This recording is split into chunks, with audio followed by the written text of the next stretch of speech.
Good evening, everyone. We have with us today Lieutenant Colonel Taposh Munjal. He's an ex-NDA, served with the Corps of EME for 22 years. And while he was there on a posting to Delhi, he did a full-time MBA from the prestigious Faculty of Management Studies, Delhi University, through an executive program. Further, and then he went on and he also did his DGR course from the IIM Lucknow, and he continued networking in the consulting. As of today, he works with KPMG, which is another very prestigious firm. It's one of the big four consulting firms, and he's an associate director there, heading the portfolio for aerospace and defense, wherein he advises clients who are defense PSUs oblique private sector players in the defense companies. He's also an visiting faculty to National Institute of Financial Management, Faridabad. And today he would be helping us understand the transformation journey he did while transitioning from uniform to where he is today in the consulting space. Taposh, go ahead, please. Thank you. Now coming to the core topic of the day, the consulting world. So who is a consultant? I'll start with that. A consultant could be anybody for whom the core issue or the basis of his earning his bread on daily basis is somebody who can give you an advice, someone who can let you understand your problem areas, because you are day in and day out of an organization or a system which you don't understand what consulting is all about. Yes, what your industry would be going wrong into, what your organization might be going wrong into, and that is where your consultants come in. So as I was mentioning, this was one of the questions when we were doing that Menti poll. It said, who is a consultant? The earliest consultant in our lives that we can think of are our parents. The first consultant who would tell us this is wrong and this is right. And subsequently, when you move on to the real world, from the astrologers to the doctors to legal advisors, everybody becomes a consultant. So this is what the entire consulting world is about. So if you see on the slide, I have put in a line which says the top three and the big four. So as we move out into the real consulting world, the colloquially called consulting world, or the real consulting world as it is called, they are mainly talking of the management consulting. So in this session, we would not be covering on the technology consulting. We will not be covering on legal consulting. We may or may will not be covering on infrastructure consulting, right? So we're talking of management consulting, or let's say business consulting. So management consulting or business consulting basically would mean what we expect. Consulting would mean what we expect the businesses or the management to do and achieve a particular result, while in actuals it is not happening that way. May or may not be happening that way, or we are looking for an expansion. And how do we do it? We're looking for diversification from one factory to two, or from one product to multiple products. How does it happen? It is not happening. So that is where the consulting people come in. So why we say top three and big four? So in the management consulting or business consulting world, the top three means there are three companies which we call as top three, and then there are big four. Next slide will give you what their names and all. So first point, diverse consulting services in management, technology, strategy, business evaluation, business management, and what do you say, infrastructure development, or a particular mission which is coming up, or a project which has come up in a state government or the central government. They can't do it on their own. They don't have the expertise. I'll give you an example. The UP government or the Ministry of Defense came up with two defense industrial corridors 4 years back. They said India would have two states will come up with two defense industrial corridors. That was in Uttar Pradesh and Tamil Nadu. So when it came to the core work of doing it, they could form an organization. They had a setup in place formed up of IAS officers who would look after this. There would be areas where you looking at people who would do land development. There were people who do other development. But to understand the core and how to do a defense business is that they asked for a team or a consulting team to come in. So projects in the government could be like Namami Gange mission or Swachh Bharat mission, or Corona management when it happened, the health ops room which was made at. So these are the work of the consulting world, what they're doing. Infrastructure development, a project has to be developed, but they don't know how to do it. So just put in state, let's say all of us are subscribers to CSD. I'm presenting into a project where we are looking at how CSD has problem areas and how the technology intervention can help them come over that. So that's the kind of consulting work they're looking for, right? All these companies that we talk of, top three and big four, have got global presence and have got a reputation to maintain. And that reputation comes with a cost in case something goes wide. So, and most of these big firms started as audit firms. Audit means they would look at the books, finance books of the companies and tell them, do an audit for them or do a tax advice for them. So this is from where it started.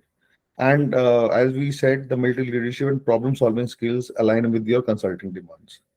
And there are a lot of veterans which are at Big Four. At least I can say within KPMG in the company I work, we have got about 20, 25 this thing veterans who are presently here, understanding their work that they have done in the service and how does it translate into the requirement of the in the consulting world, right?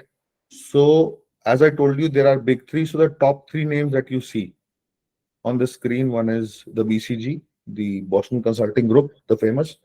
Then you see McKinsey and Company and Bain and Co. So these three are called top three. They are majorly into strategy consulting.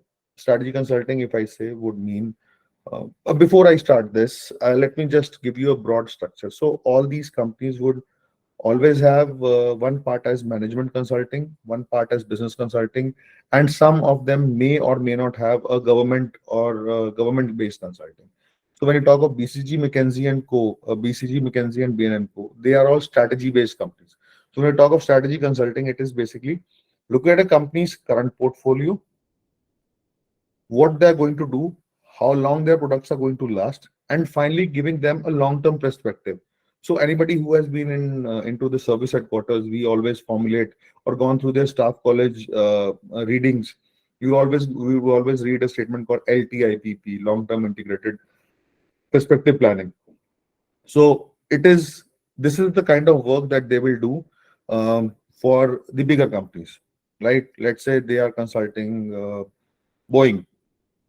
So they would look at the Boeing products, what Boeing is offering to the market, how many aircrafts or helicopters are there in the market, what is going to be their lifetime, how many upgrades they'll go through, and after how many years they'll stop the product support for that, and they would introduce a new version of their next product, right? So they would have Boeing 737 coming in, or a bigger aircraft coming in, or these facilities coming in. So how long will that last? When will the upgrades happen?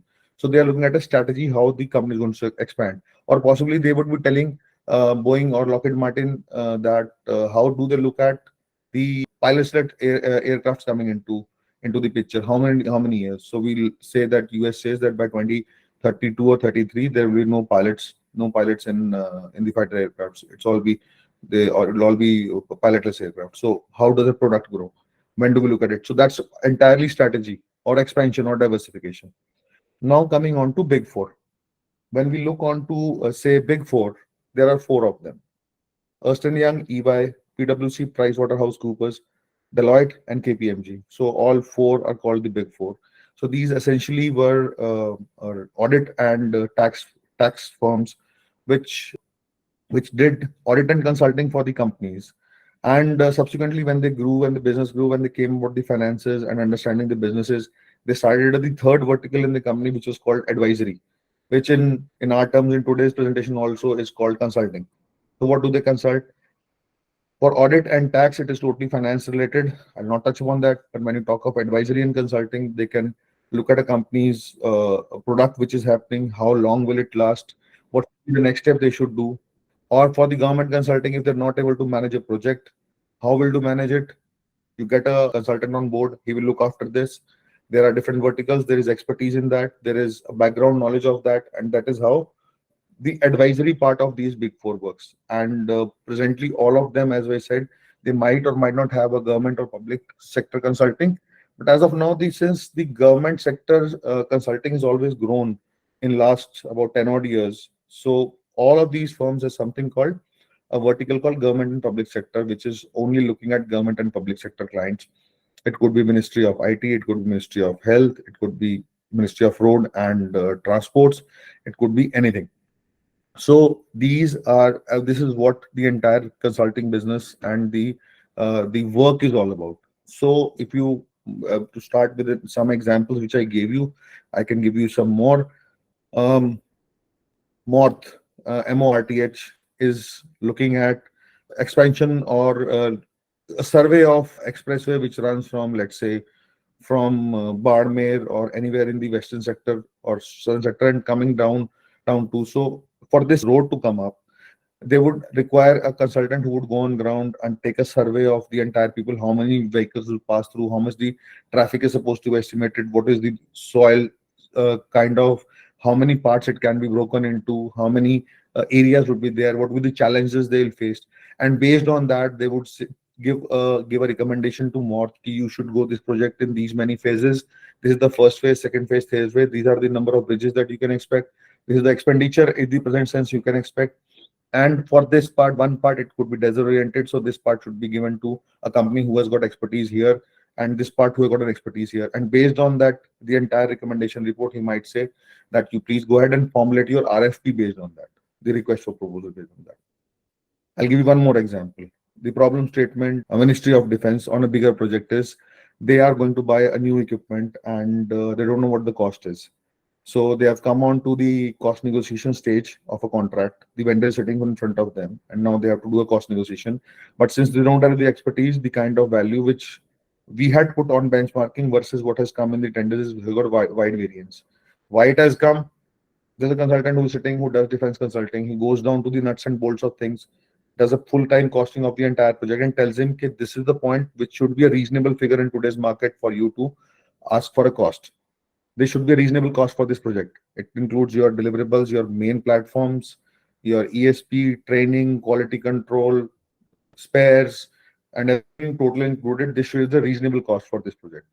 The consultant will tell you. Based on that, MOD might sit up with that client and negotiate with them, right? One more example I give from the business consulting world. Thank you so much for a very detailed and relevant presentation you gave us today. I'm grateful for your time and the effort put in. All the audience, they already have LinkedIn ID for Taposh. You can reach out to him, connect with him, and seek one-on-one mentoring. Thank you so much, Taposh. Thank you, Vipul. Thank you for organizing, and we look forward to your next networking event whenever it happens in Delhi. And I just really suggest that we move out to other cities also now. So a big thanks a lot of people whom I know who are there. Zakaria sir, thank you very much.